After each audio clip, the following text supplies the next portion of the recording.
when you start looking at states of consciousness, and I put in here, this applies to all sentient beings. All sentient beings, awake beings in the cosmos, not just human, not just ET, but also in these other dimensions, so-called afterlife, what have you. So you have, all of you know about waking. You're awake now. Hopefully you're still awake. If not, I'll find a Zen master, come around with a stick and go clunk. No, I'm just kidding. We won't do that. Or a nun. Didn't the nuns do that? And so you have waking. You're all awake now. Sleeping. You all go to bed and go to sleep.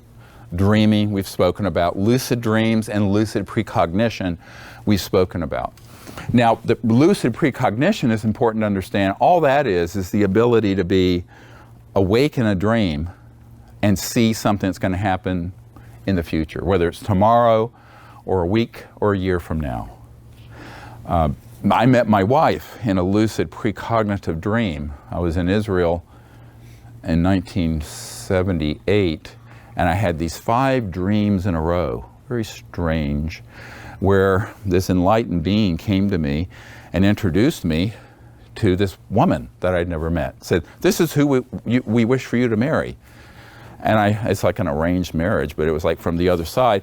I went, well, fine, I'm 22. I could no more be interested in being married than the man in the moon. But I said, okay. So I told a friend, I said, I need to look for who this person is. And so I did. I act on these things, which is something that most people don't. And about a month or two later, the person who's now my wife, Emily, came to Israel for a conference. She was in the Peace Corps in the Caribbean, and doing kind of physical therapy, occupational therapy, setting up rehab places where there were none, because they were just throwing people into like horrible settings with no rehab.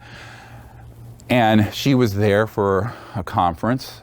I saw her, because you don't go up to a stranger and say, hi, I had a dream with you, let's get married, right? I mean, it's like, what? Well, you might, but it's like a little whacked out. So I go, all right, so we met, we had this amazing immediate bond. But I didn't even tell her my last name. I said a prayer and I said, if this is really who you wish for me to marry, she has to contact me before I will ever contact her again. So she did. She went back to the Caribbean, wrote to where I was working in Israel, and just with my first name from North Carolina, because I was talking about the mountains in North Carolina and how beautiful, and it got to me. So with that, I said, okay, now remember, there are no cell phones. Making a phone call was very expensive in '78 internationally. So we wrote airmail letters and then sent little audio tapes back and forth. And so we had about a year courtship that way, met in Alaska for a 10-day courtship together, and then decided to be married, and that was 39, 40 years ago. So that's that. But that's how I met her. And it's a true story. It's very strange, maybe, but it's not that strange. And so that lucid precognitive dream state can be highly instructive. And in some cultures, like the Aboriginals in Australia, dream time is a huge part of their culture, this lucid dreaming. I'm part Cherokee Indian. My grandmother was Cherokee. I'm a quarter. It was very big in the Cherokee tradition to have these lucid dreams and learning in the dream state and seeing into the future, et cetera, and so on. So that's something that's folded within all of us. All of us can practice lucid dreaming.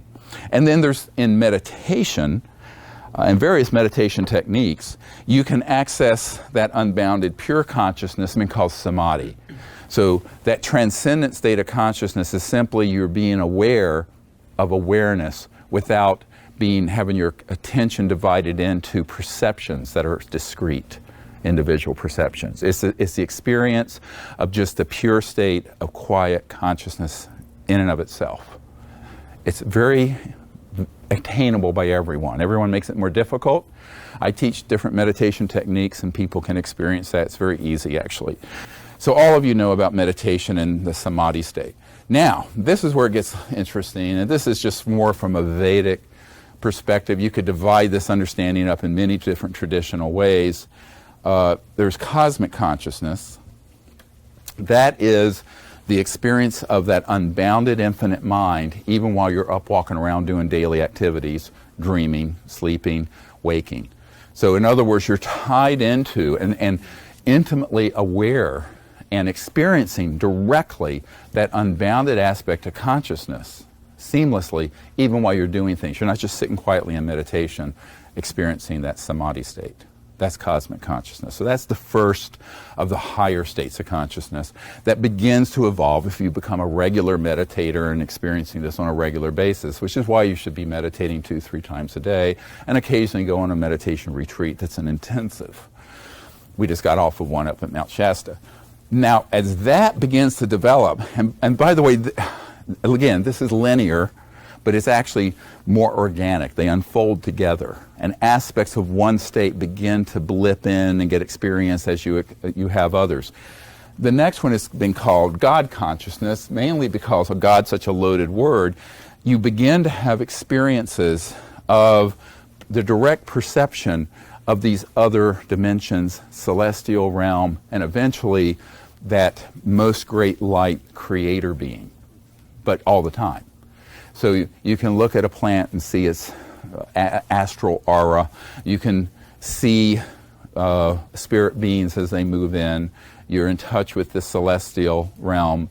You can see that most great light, and you have this intimate experience of what people have called the expressed aspect of the Godhead, of the unbounded being as that state. Does that make sense? Then, and that is the place where all the various powers and siddhis are fully established. Siddhis is the Vedic term, but in other tradition it just becomes divine powers, or such as levitation, materialization, dematerialization. We'll get into these in a moment. Then as you get established in this state in a permanent way, you have this experience of unity consciousness where you have a direct perception of the unbounded, infinite, inner quiet self being present even within and present in all places and things. So it's the saying that goes, all this is that, this being a capital T, where you see the perfect unity that everything is in fact conscious and consciousness, and that great being expressing, phasing, resonating as that tree or this table or this person. And so you're in a perfect state of unity. And that is, at that point, the perfect state of equanimity and also great compassion, the compassion of the Buddha, because you are all beings, you are all things, and you're experiencing it directly. It's not an intellectualization or an ethical teaching only. It's a direct experience. Unity consciousness.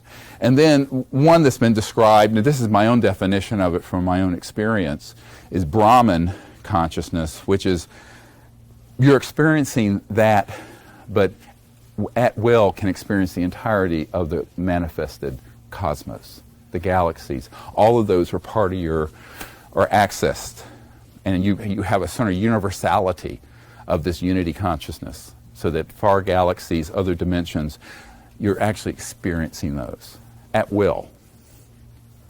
Does that make sense? So these are just, now this is just the beginning. There are actually many higher states above this, but they've not been articulated in any literature. And to my knowledge, humans haven't experienced them because we can only experience so far. But this is, in the mystic literature, it says, all of this is but one chamber of the heart, of which there are 4. And the rest would be recounted could a kindred soul be found. In other words, a soul capable of comprehending it. So, but this is enough for us to deal with this afternoon. All right, next slide. So dry up on Mount Shasta, my lips got chapped. So then, now, this is where it gets fun. So, to do this, I need to stick back so I can see. You guys okay with the webinar? And this is beautiful because all of you have heard of this. You've heard of enlightened beings who've been able to teleport or materialize an object or levitate. Even in the early Christian era, before it got stamped out, the very enlightened practitioners of prayer and meditation were found floating up at the top of cathedrals, levitating, physically levitating. Well documented. But of course, that's not supposed to be possible, but it is possible. Why is it possible? The gap. Consciousness, causality, astral, physical, they're all enfolded. And if you know how to operate at a deep level of consciousness, you can create an impulse, an intention where you levitate. Or it may happen spontaneously, just as when you're in a state of bliss. I've had a couple experiences of the levitation. I wasn't trying to. I was on an advanced training course, teacher training. I was a teacher of meditation before I was a doctor. In my misspent youth, instead of chasing skirts and dropping acid, I was spending 8 hours a day in meditation at retreats. After this near-death experience I had, I went, man, I want to figure out what this is about. You know, so I didn't care about college at all. I went to college, but it was like,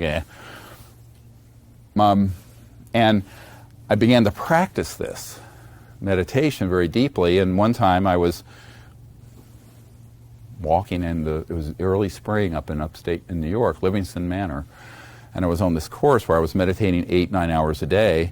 And it was so beautiful, and I'm so connected to earth and nature that I was in this state of such joy. I just spontaneously lifted up, not quite this high, about this high, and floated from like here to the wall over there. Maybe, 30, 50 feet, just floated. And then my intellect and ego kicked in, and I went, you have to be in a state of flow consciousness for this to happen. But it happens. A lot of people experience levitation. So that's one of them. The top one, remote viewing, a lot of studies. We have a gentleman here today, Lance Mungia, who's coming out with a film called Third Eye Spies. It's all about the CIA, DARPA, Stanford Research Institute, International Institute, and others back in the days, experimenting and doing work for the intelligence community on using consciousness to see remote places. It's called remote viewing. And that's just a modern pop culture term for being a seer, S-E-E-R.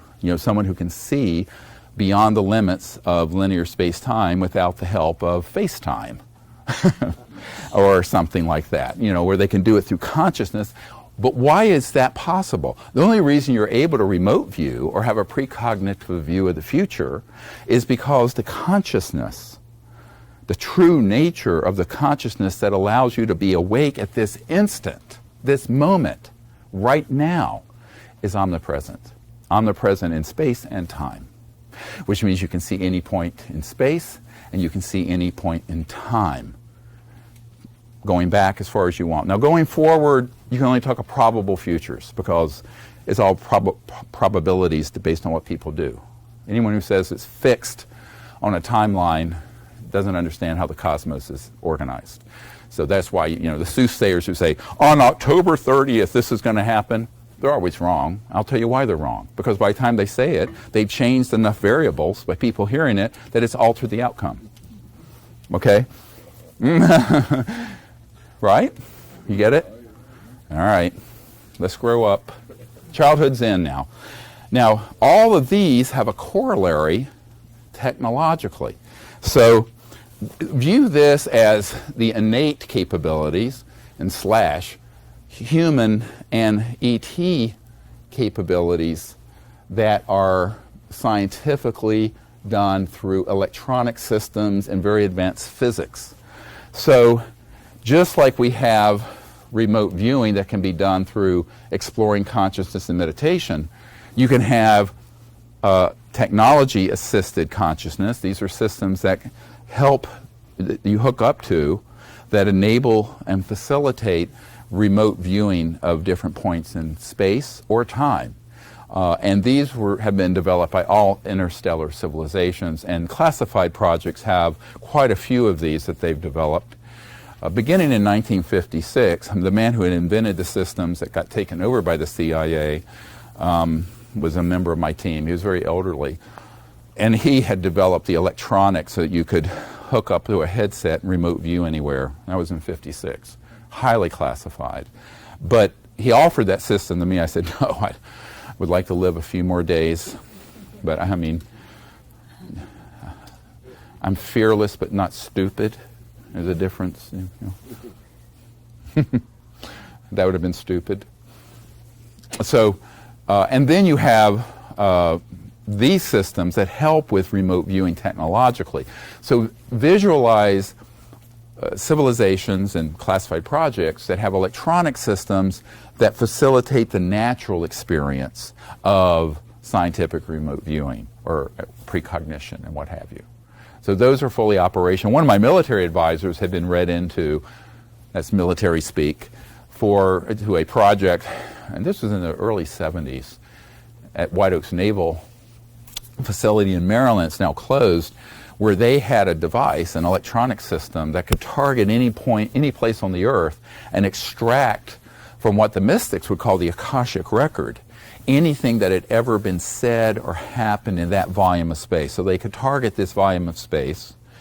They could extract what is going on now, what happened last night, what happened 10 years ago, what happened 1,000 years ago, what happened 1 billion years ago in this area of space-time. Fully operational and had been around for a while as of the early to mid-70s. So those systems exist. Now imagine if that's what we have in classified, highly compartmented, unacknowledged special access projects. Begin to think about what an interstellar civilization has, which is many orders of magnitude beyond that. Understand? See where I'm headed? This is going to make sense in a moment. So then you have the precognition we talked about, lucid dreams. Well, there's an aspect of this called technology-assisted consciousness that lets you see in the future. We mentioned this, but there was an operation Looking Glass and Red Light, that's classified projects that we have witnesses for in my project who are military and aerospace and technology guys, where they had worked on this trying to figure out those systems for the intelligence community and military.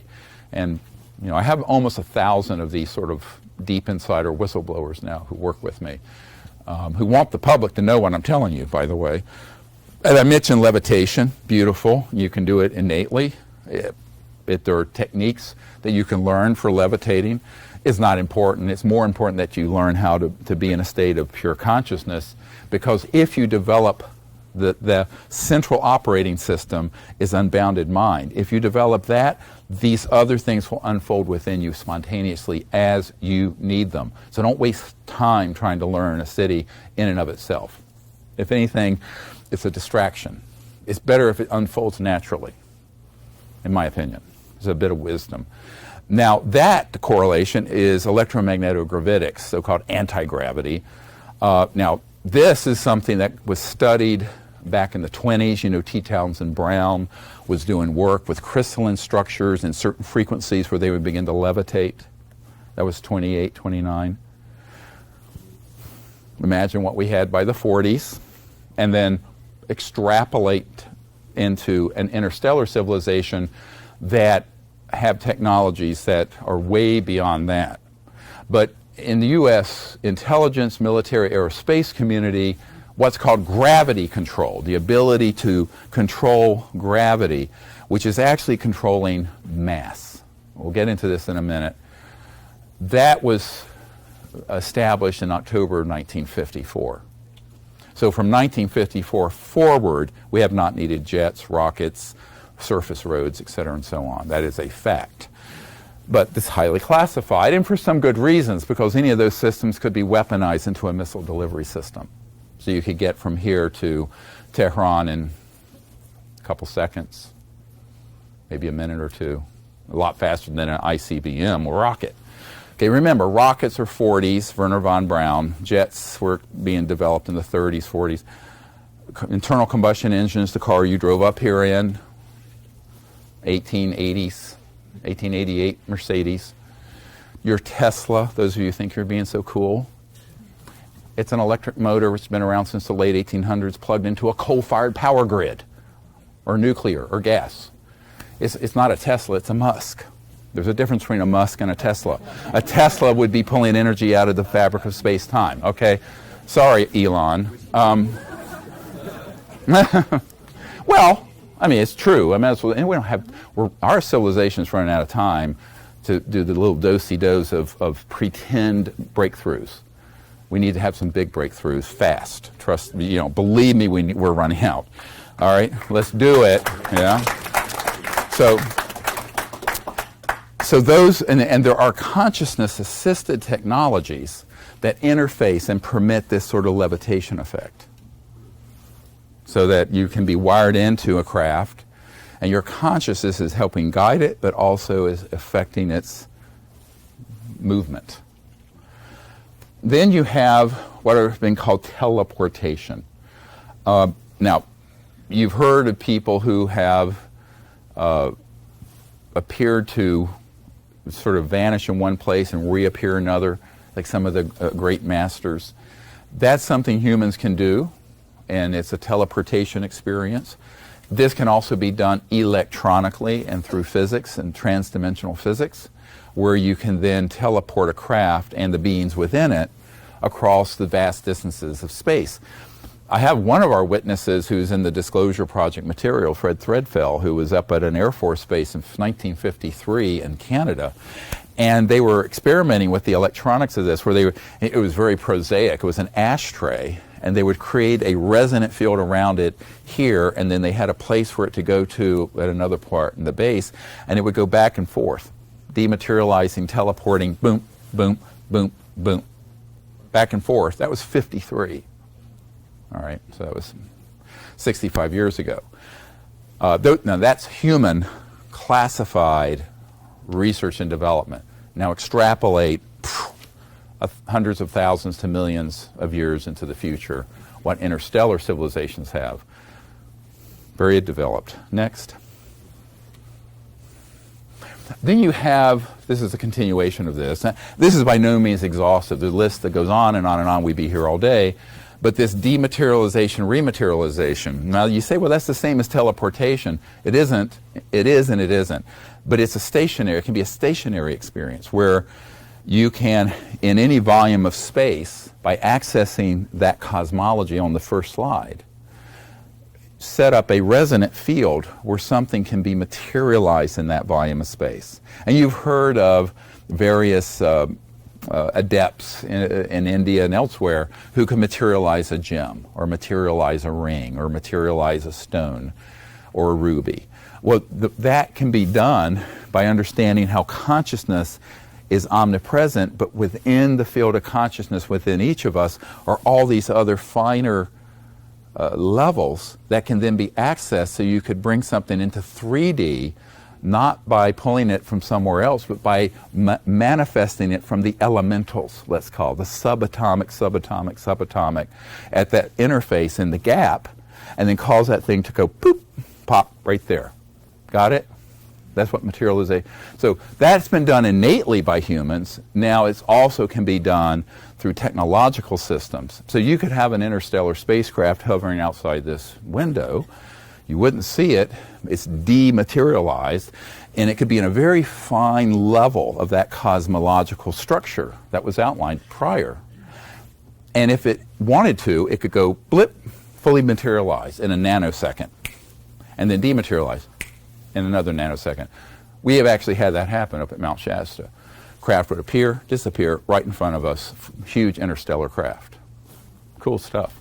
You'll see some pictures later. So that's something that can be done through transdimensional interstellar physics. And also, to an extent, has been experimented with in classified projects. They're hitting some problems, the limits of what they've been able to do with our $21 trillion in covert black money.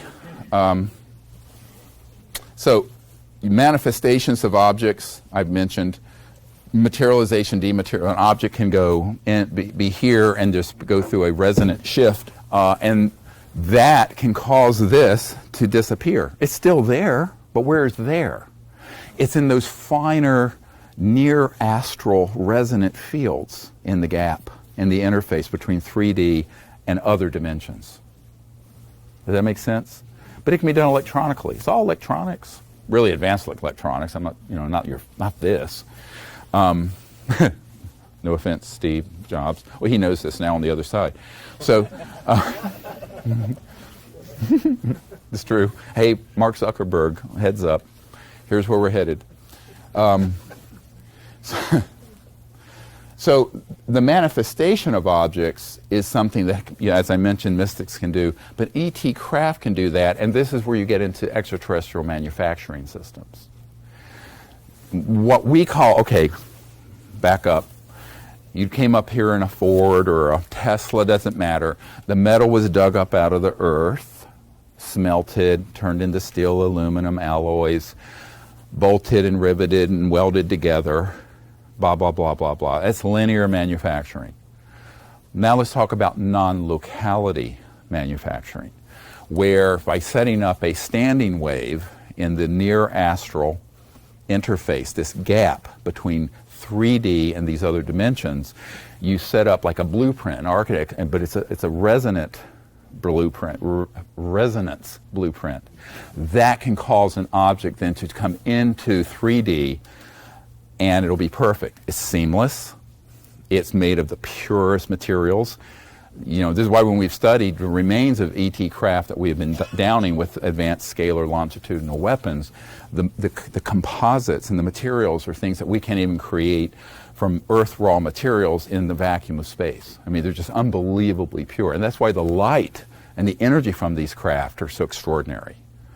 Because it's not their ships or materialized, let's call it, or manufactured from that deeper level of assembly.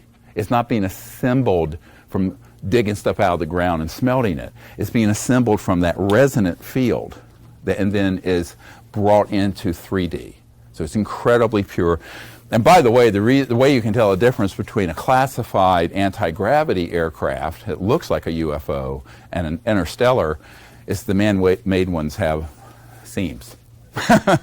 There are rivets and parts and this and that. The interstellar, nope, none. You've heard of enlightened masters and adepts who've been able to bilocate, and the same person would be in the same place, two different places at the same time. And of course, there's this phenomenon of the spooky effect that Einstein described of particles, the same particle being in two places at once and sort of resonantly affecting two places at the same time, which violated all of his understanding of physics, because his understanding of physics did not go transdimensional. It's a big problem in physics, actually. So this ability that humans have innately can also be done through transdimensional interstellar physics. And there was some person who had been on my executive committee for a while named Burl Ives. He was an actor, singer, and really great guy. Interesting, 33-degree Mason, but had no access to this information through the. So he and his wife were very interested in this. Well, I taught them the Close Encounters of the Fifth Kind protocols, and Dorothy Ives was practicing them with her granddaughter in Anacortes, Washington, where they were living at the time. And she had amazing contact happen. You know, craft that appeared on the clouds and moved from here to there. One night, early morning, she came down from upstairs to their bedroom, and I'd been in this house many times, into her foyer, and there was an ET craft materialized outside the courtyard and kind of bluish with this beam of light and energy coming into the foyer. And they were saying, "Do not be afraid. We are always with you. You will be protected." She said, "Oh, how strange." But she intuitively was told to pick up her phone and call her best friend in LA who was in the middle of the Northridge earthquake. And her friend said, there is this craft described identically, a carbon copy of the craft that was over the Burl Ives house in LA, where it was outside her house, a beam coming in, and in her mind, telepathically, was receiving the same message: do not be afraid, we are always with you, you will be protected. But she was in the middle of the earthquake, and they didn't know how bad it was going to get. Now, that's a very strange story, but it's actually very common if you understand transdimensional interstellar physics. And Dorothy Ives asked me, do you think that was the same craft in two places? I said, yes, it was.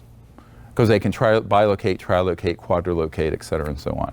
But that is another capability, because there is a ability linear space-time is really an illusion, because the entirety of this multiverse and all these dimensions are folded within it.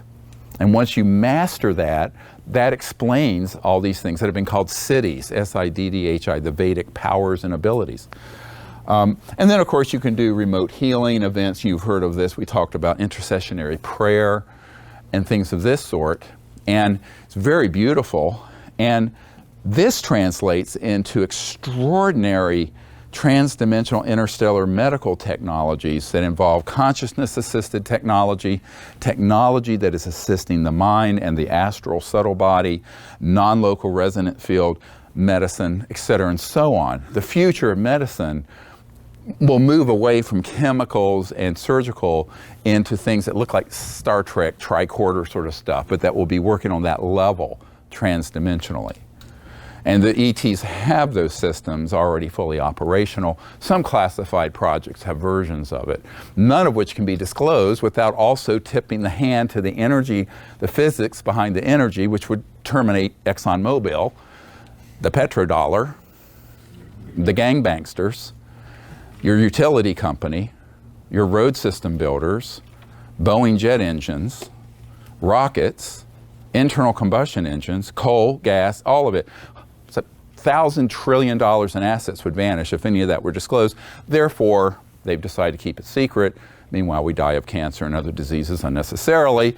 But the point I'm making is, in the future, these will be in full application, and they've already pretty heavily developed in classified projects.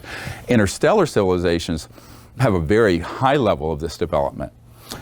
So we've had experiences with our CE5 teams last year in Arizona up on a mountain, and we'll get to this in a moment. There was a man, we were doing our circle and we were doing the meditation, the remote viewing, doing the protocols to contact the ETs through the CE5 protocols, and we saw this red-orange thing about this big that blipped in, a kind of oval teardrop shaped.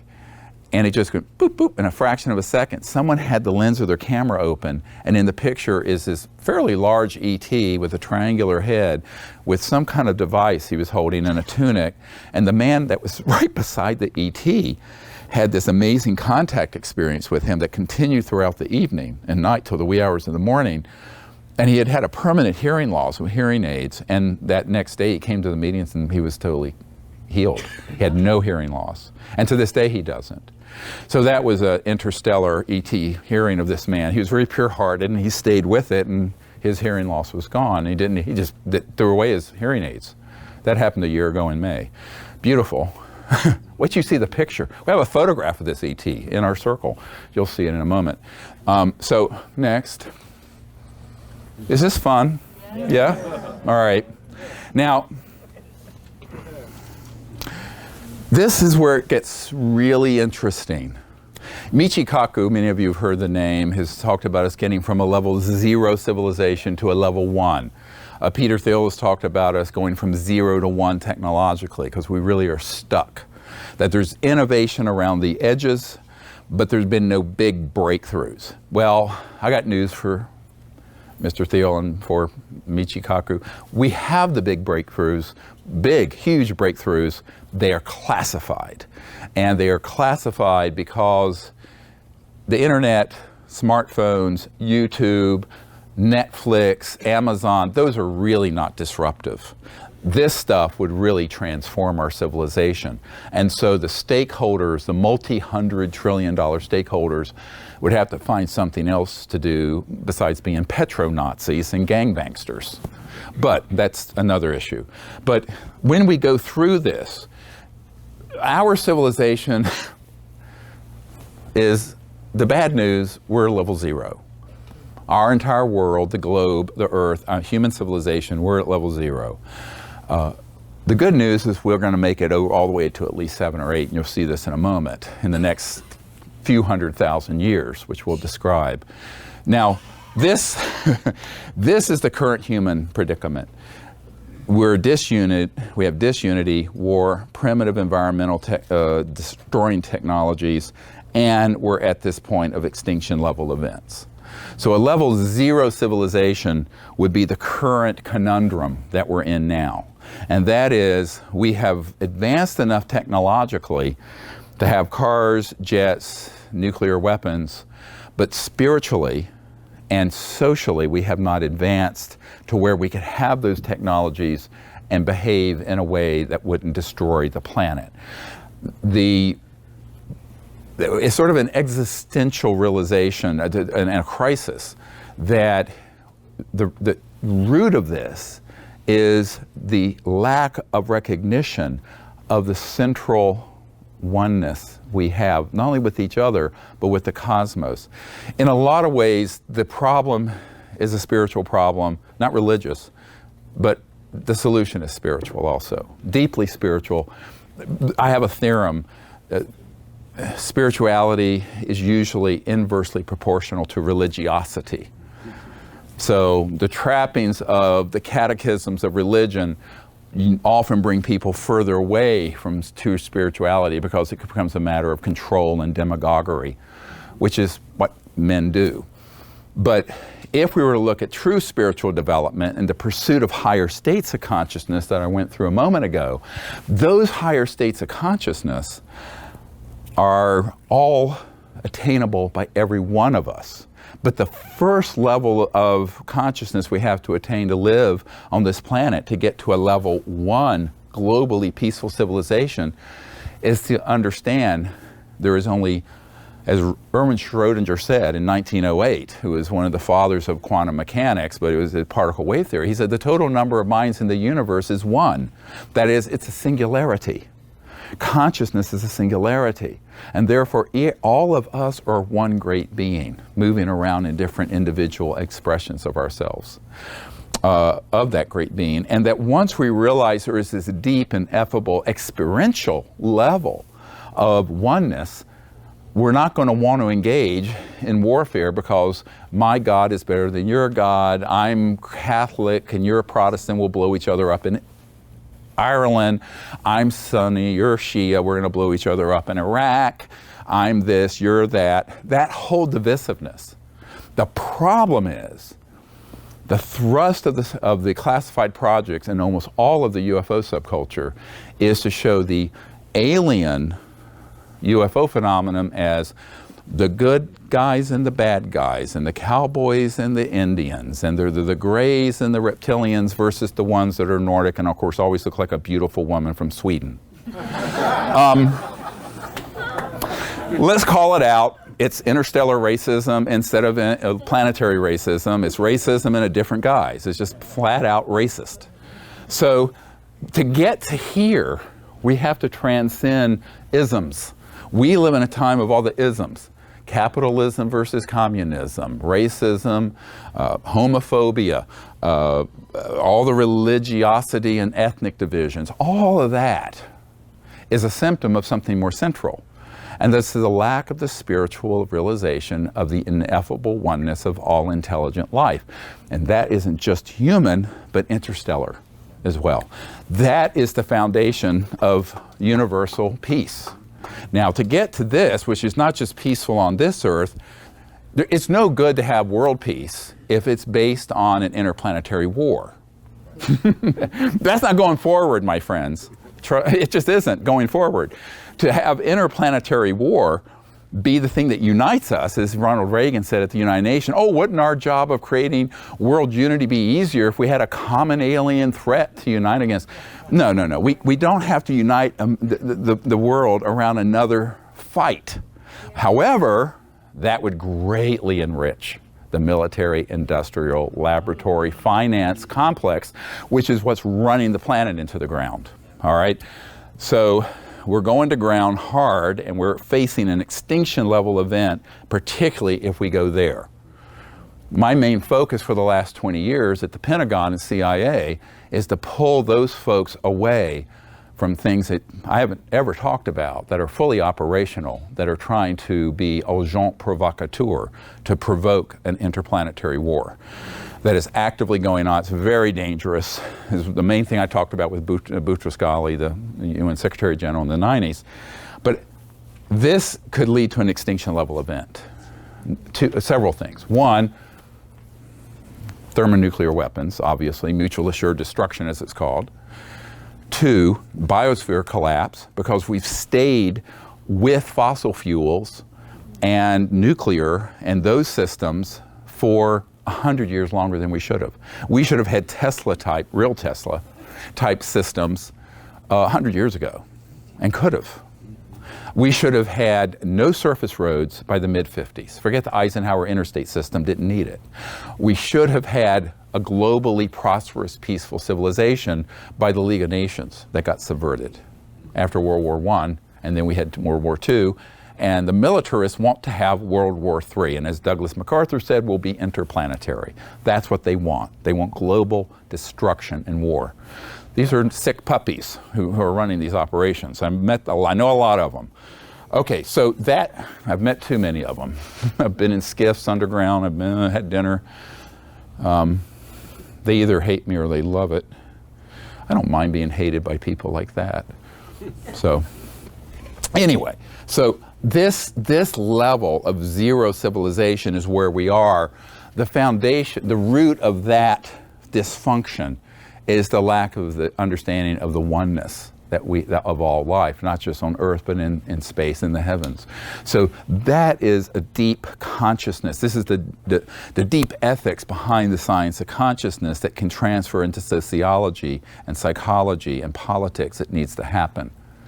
And it's going to happen through sort of a field effect that we call the 1% effect, we'll get to in a moment.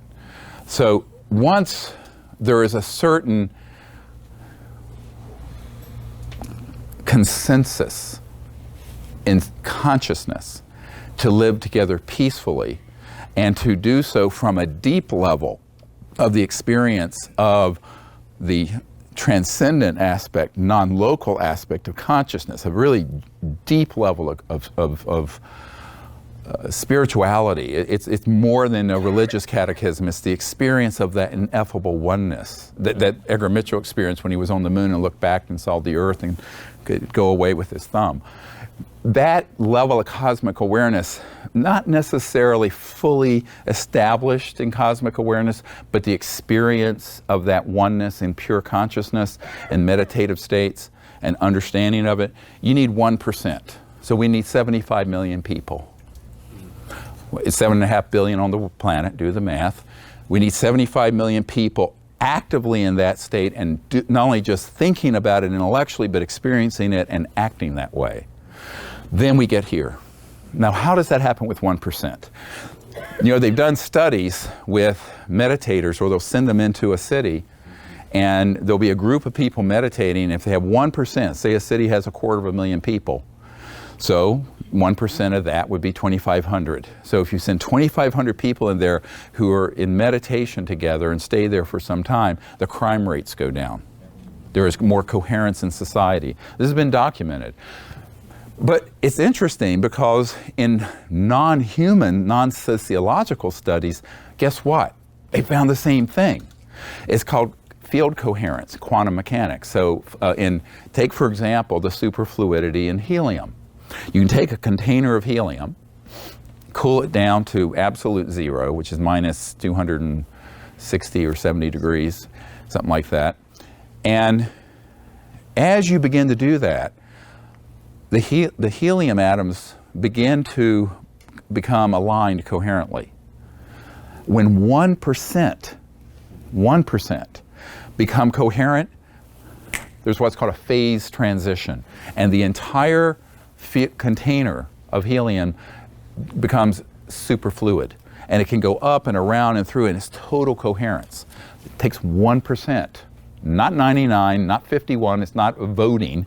It's a 1% of genuine coherence. So if 1% of us can become coherent in deeper consciousness, it would move the entire planet to a level 1 right here. See what I'm saying? This is a message of good hope. 1% is attainable. It's 1 out of 100 souls on this planet. Very doable. And now, here's a cautionary footnote. As you approach the phase transition, the chaos within that milieu, within the container, becomes more and more chaotic. It looks chaotic. It starts roiling and boiling and being crazy. Pretty much describes our society now, right? But when it hits that 1%, and it's a stable 1%, not transitory, then the whole thing goes through this phase transition. It's completely calm and magical. That's where we're headed. We are very close to that phase transition. But to make it through in the best way possible for our children and our children's children, our children's children's children, and frankly, the 20,000 generations of souls waiting to come here for this next yuga, this era that we're entering, we got to get this right. We need that 1% in a established fashion. At that point, you have a global peaceful civilization. And when you have that, all things are possible. Why? Because the technology, here's a message of great hope for everyone of any age, particularly younger people who feel so like the world is going to hell in a handbasket because there's nothing they can do about it. There's everything we can do about it. Because we can come together in unity, we can enter into this coherent state in meditation and action. And when the world can make this transition to a level 1, all these technologies that have been in classified projects for 60 years can be used because they will only be used for peaceful purposes. They will not be used as a weapon. Now, remember, all technologies are double-edged swords, and it is based on the consciousness of those who wield it. I can take a knife and put butter on the bread, or I can take it and slit your throat. The knife doesn't care. The knife doesn't care. It's the consciousness of those who wield it. So we need to have the enlightened and the good people of Earth, which is most people, understand this and make this happen so that these technological breakthroughs that have been extant for decades in classified projects can be put into peaceful utilization, which would allow the Earth to heal. It would eliminate poverty in 1 generation. It would eliminate all pollution immediately with these technologies. There's no effluent. Manufacturing would be transformed to zero pollution. Transportation, utilities, energy generation, all of it has zero pollution. You wouldn't need surface roads. Forget the 101 being clogged up with an accident, or the 405 or 95 or wherever you live, or outside Paris on the Beltway.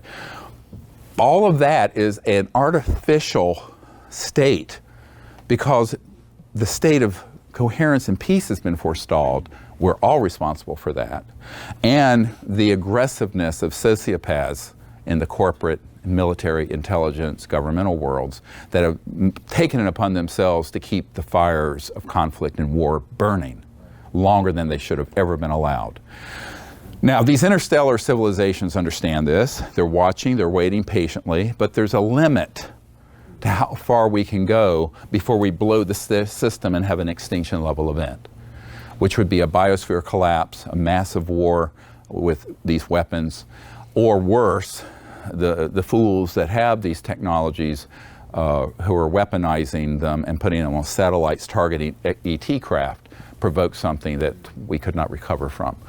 So I think that this is why disclosure is important. The CE5 initiative of making contact peacefully with these civilizations is important, and your own meditation practice and pursuit of enlightenment is so important to the future of humanity. It's critical. This is not a philosophical angels on the head, the tip of a pin sort of thing.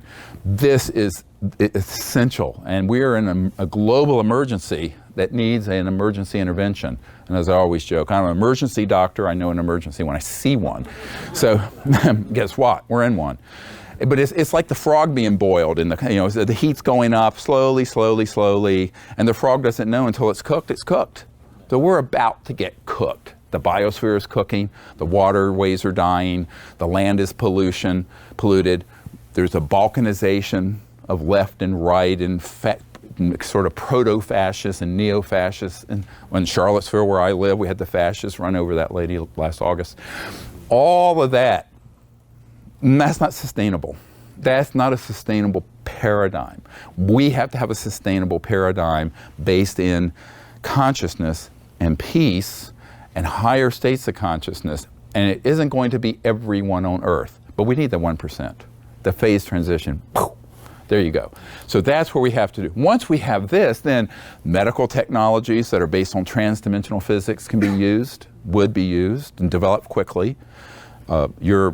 Everything you're using for energy would be from 0-point energy, which is the ability to tap into that deep level of the baseline energy field of the cosmos. And it's estimated that every the volume inside a coffee cup has enough energy in it to boil off the Earth's oceans. It's a huge amount of energy. And of course, Tesla called it the infinite energy field.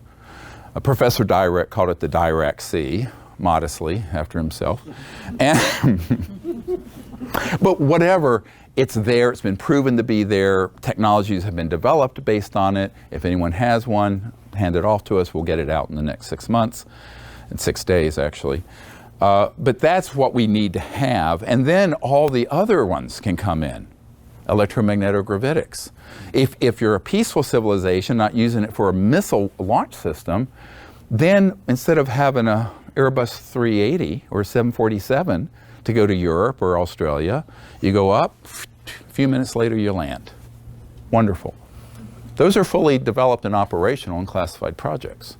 We have them, we're not using them, and in order to use them fully, we're going to have to function like a level 1 civilization. The hallmark of which is we are in a permanent, not transitory, permanent state of global peace, but interglobal as well, interplanetary. World peace would have been great around 1900 to 1920, but in this time, we're already in an interstellar period, and so it has to be universal peace. So this is why the motto is universal. Our objective is universal peace, not world peace. It's too late for just world peace. People need to kind of catch up with where the trend, things are moving forward whether people want it to or not. And it is. So once we reach this state of global and universal peace, and we have de-weaponized space, we have made peaceful contact with these civilizations, we have made peace with ourselves, these extraordinary technologies that are already in existence can be put into full application. And that world, which could happen within 20 years, will be more different than today is from the Stone Age. Literally more different. But there are stakeholders in the current order that don't want that to happen.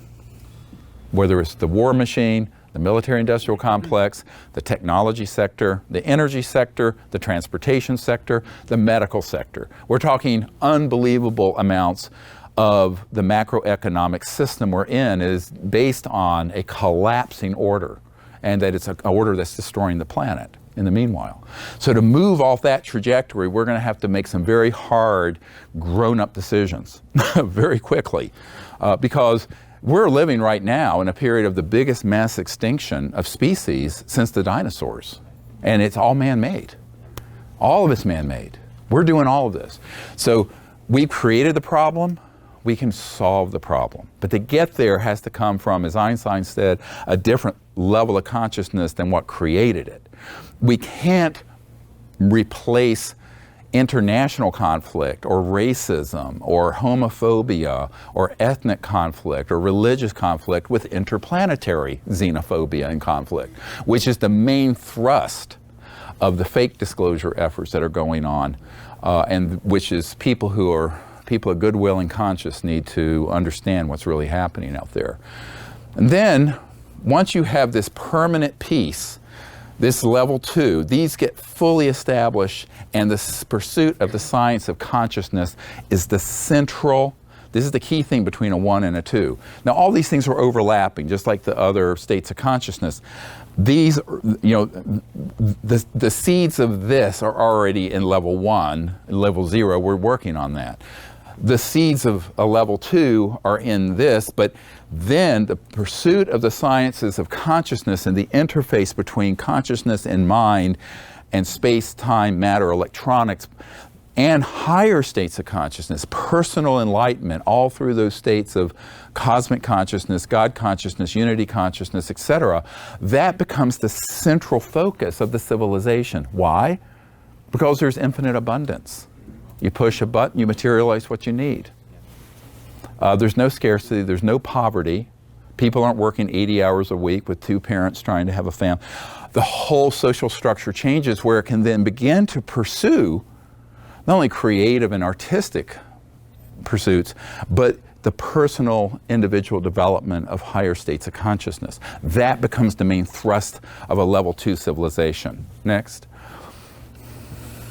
Thence to interstellar.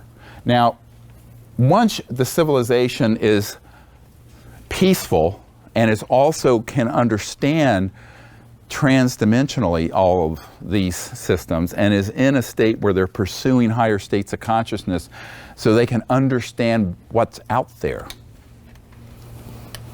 There's a lot out there that's amazing. You get cleared to be interstellar. So at a level 3, humans will become interstellar, overtly. So we will travel amongst the stars as humans. And then there's the development and widespread establishment of science of consciousness, not just that as a pursuit, and the higher states of consciousness start getting really the pursuit of not just part of the society, but the entire society. So this is a gradual process. It doesn't happen all at once. But the time is, don't think in terms of time. Think in terms of event horizons. Okay? The big mistake, people say, when? Forget time. Time's an illusion. It has to do with milestones and event horizons of what we accomplish as a people. So then you have the early integration overtly into other civilizations. The Close Encounters of the Fifth Kind initiative, we're training people all over the world to do this now. So it's sort of the pioneering vanguard of this. So that's what we're doing. And when inviting them to come visit, and they do, and you'll see some of this in a moment. At level 4, you have at least 1% of the civilization in cosmic consciousness. Why is that important? Because that creates a field effect where everyone else gets pulled along, where they quicken their ability to go into higher states of consciousness, because you then have 1% of the population in the state of real enlightenment, where they're enlightened in the state of unbounded consciousness while they're walking around and have you. So this is a level 4 civilization. These are senior, and the ETs we're encountering that are at this level, those are the senior ambassadors that are enlightened. They have contact with other advanced civilizations, and they're providing guidance to emerging civilization. What does that mean? In the cosmos at any given time, there are civilizations like we are now, or like we were 10,000 years ago, et cetera, and so on. So you then become mentors. And this is why people say, well, ancient people had contact with ETs. I said, yeah, we did. We did. We've never been alone. We'll never be alone. Have never been alone. And the evidence for that is quite obvious to anyone who looks at it dispassionately. So the reason I put a line here, everyone at birth is born into cosmic consciousness, because that's what, and this could happen fairly quickly. Once you hit that 1%, there is this coherent field shift. So then all the babies and children that manifest in that world are in a state of enlightenment at birth. There's widespread experience of the Siddhis, or these innate Vedic powers, and technologies parallel those states. What does that mean? It means that you can then safely understand in consciousness and do these teleportation, bilocation, but it means because you can experience it and understand it, your technologies mirror it, and you can use them safely without harming, because these are incredibly powerful technologies, both in terms of your personal experience, but also when you apply it into an electronic system, an electromagnetic system, transdimensional physics. So these civilizations are part of a senior interstellar council collective that has been operating since time immemorial. And that is the central clearing entity that our group contacts and is cleared through to operate. Next. Is this too weird? No. No. I've wanted to share this for 25 years, and so here it is. Yeah. So now at this point, at level 6 civilization, is one where at least 1% of the population, that coherent field, is in God consciousness, celestial. And that physical world takes on qualities of almost like a high astral world, but it's a physical planet. Everything is just very refined. The technologies, the environment, the consciousness, it's beautiful, beautiful, beautiful. And so that, you know, is when it really shifts. Level 7 is where celestial and God consciousness, everyone from birth is in that state. All, because remember, neuroscience, epigenetic studies recently out of the top universities have found that when you're in a meditative state, it actually not only are those experiences passed on to the next child, but that the neuroplasticity enables the mind to actually be altering its physical form, and it is carried on and passed on in one generation. It used to be thought this had many generations. It's passed on in one. Well, positive and negative. So as you evolve and become more refined, there is this quickening where the children born into those civilizations are in these higher states at birth. And this level 7, everyone is born into that state of celestial perception, full cities, ability to manifest, dematerialize, what have you. And this is a very high, and I'm talking extraterrestrial, physical planets, physical worlds, but it has a corollary on the celestial highest astral, but it's physical. And then we're going to keep going. Level 8 is where you have at least 1% in this state of unity consciousness, where they're able to directly perceive unbounded mind everywhere. Those technologies that are corollaries to that interface with not only the innate cities, but they appear as celestial and can appear as with a thought. So you can manifest spacecraft, places, planets.